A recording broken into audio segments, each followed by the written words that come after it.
Ladies and gentlemen, welcome to my level up and Fortnite chapter 2. In this video, I'm going to talk about all the different methods that I use myself to get really fast, and how you can unlock all the different battle modes in this game. I am currently level 1, and if I'm with this video, I will be level 200. That also happens to be the level that you need to unlock the final battle entry one, which is the golden rune style Victoria. As per usual, I have completed my attention to the that if you will see it. If you revisit this video, let's get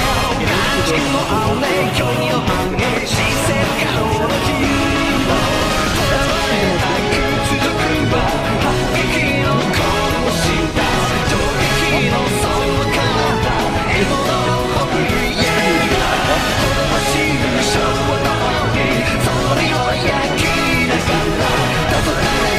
sure why I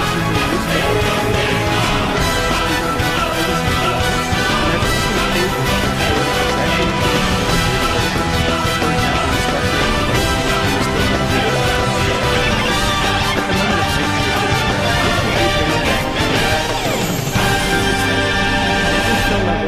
roughly translates to 241,000 per day in order to get to that.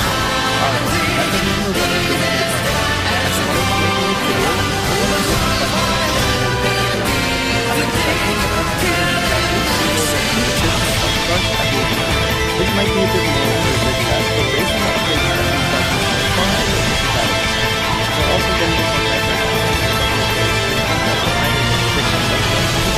Or they're going to use this most likely will give you a work and a bit of action. This next part right on the list is using a every single punch card consists of 5 quests. Punch quests differ in various quest is often one quest. It will go from uncommon, rare, essence, to the top. As soon as you need to begin, you started completing stuff, you will also get the quick quest. If you take a random punch card, it works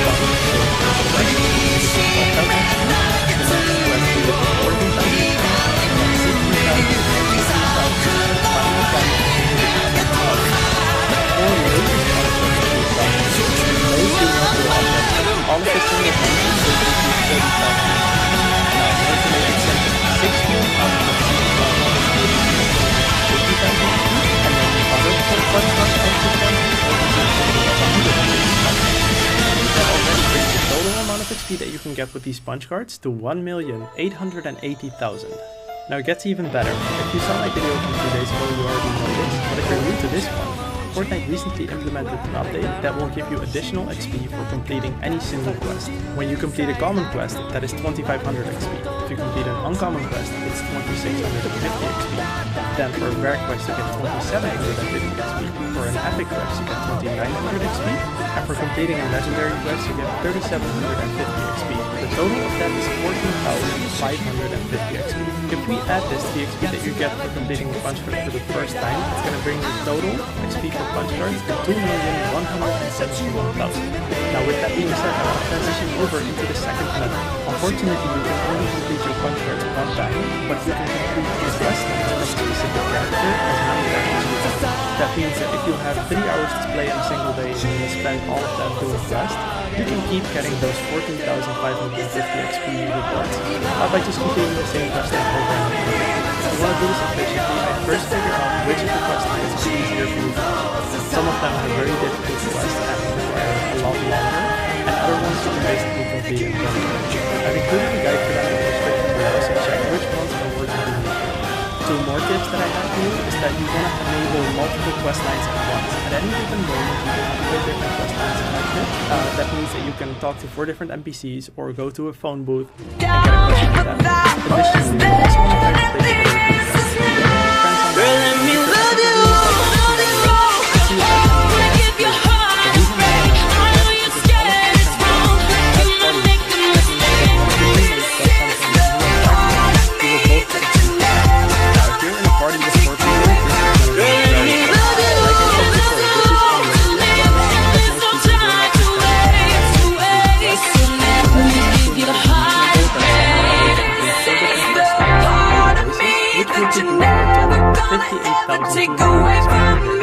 if you were to do that every single day until the end of the season, that will be good for a total of 3,000,000. Like I said, more or less depending on how much time you spend.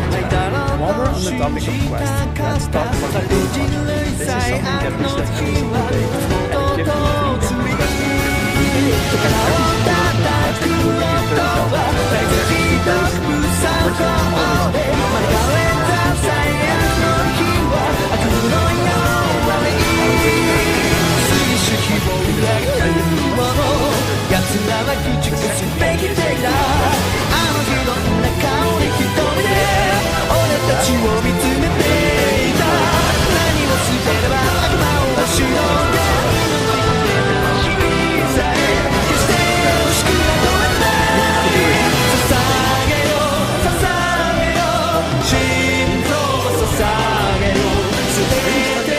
Unfortunately, moving on, we're gonna go over to the weekly punch card. This one, as it's in the name, resets once per week, and it offers you 3 different quests that you can complete, and every single reward is 50,000 XP, so that's a total of 150,000 XP. It's really not that much when you put it into perspective and compare it with the weekly and the daily quest, but hey, if you can do this, it's always nice. The first quest always seems to be complete a daily punch card, we just talked about those. The second one is to place top 10 with friends, and you need to do that a total of 5 times. And the last one is to spend bars, and usually this is spending 500 bars. These quests have always seemed the same to me, but maybe they'll change it around later in the season. For now, I wouldn't say they are very difficult to do. I think that it's going to reset for 8 more times until the season ends, so if you haven't done the one for this week already, there's a total of 9 times that you can still do this, which will be good for a total of 1,350,000 XP. Alright, the next method is going to be supercharged XP. The only way that you can get supercharged XP at the moment is by signing into your account, going to the lobby, and sometimes even starting a game, but then you realize, oh, I have other stuff to do and I can't really play today. What it's going to do is take the amount of XP that you would have gotten from your daily punch card and then convert that into supercharged XP. That basically means that once your XP is supercharged, you will get 5 times the amount of XP for opening a chest, getting an elimination, surviving a storm circle. Pretty much everything that gives you XP is going to be multiplied immensely. Now this effect will only last for the amount of daily quests that you hadn't completed. So the total XP that you can get for the daily quest is 90,000 per day. And if you didn't complete 2 of them, then your next 60,000 XP is going to be supercharged, and once you complete that, it's going to be normal again. Moving on to a fan favorite, this one is going to be creative XP. This has been there for I don't know how many seasons, but everyone seems to love it, and it's also very easy to obtain. What you want to do is start up your game, start a match with creative, and just stand there. For every 15 minutes that you spend AFK in creative, you're going to get 25,200 XP.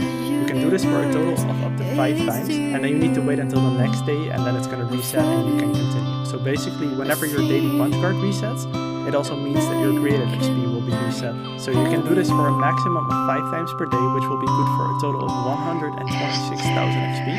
And if you were to do this for every single day until the end of the season, it's going to be good for a total of 7,308,000 XP. That's insane.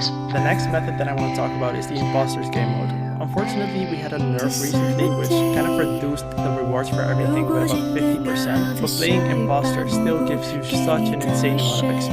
Usually a match will last anywhere between 5 and 7 minutes, and you want to be assigned the role of an agent. If you get this, you can just run around the map, complete tasks left and right, and those will all contribute to your total reward. You can also do this in a private match with friends, and for example, if you have 3 friends online and you jump into a match of imposters, start a private match, you can make sure that your friends who are the imposter can stand AFK, and then you can be the one to complete all of the tasks. And if you do that, I think it's going to give you a total reward of about 15,000 XP per match. It's very, very good.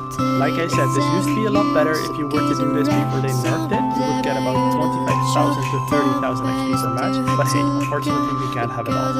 I'm not going to link a specific amount of XP to this, it's practically unlimited because you can play this game as much as you can. The last method that I want to talk about is the Team Rumble movement. I really haven't been using that all that much this season, but I know that it's still quite effective. What you want to do is start up a match at Team Rumble, land at any main location that you know will not have a lot of players there, so no teammates and no enemies, and then just open every single chest, ammo box, and ice machine that you come across. Team Rumble doesn't have the nerfed chest spawn rate, so you can just start at point A, work your way to point B, and get XP for every single thing that you open. I think that the other methods that I covered are a lot better to get XP fast, but if you want to change some things up, then this is definitely a good alternative.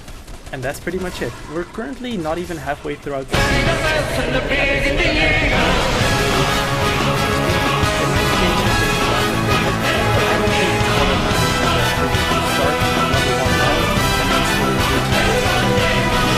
With all of that said, that's really the end of this video. Thank you guys so much for watching. Like, subscribe, please go perfect for that. I hope you enjoyed it, and I'll see you at the next one.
so if I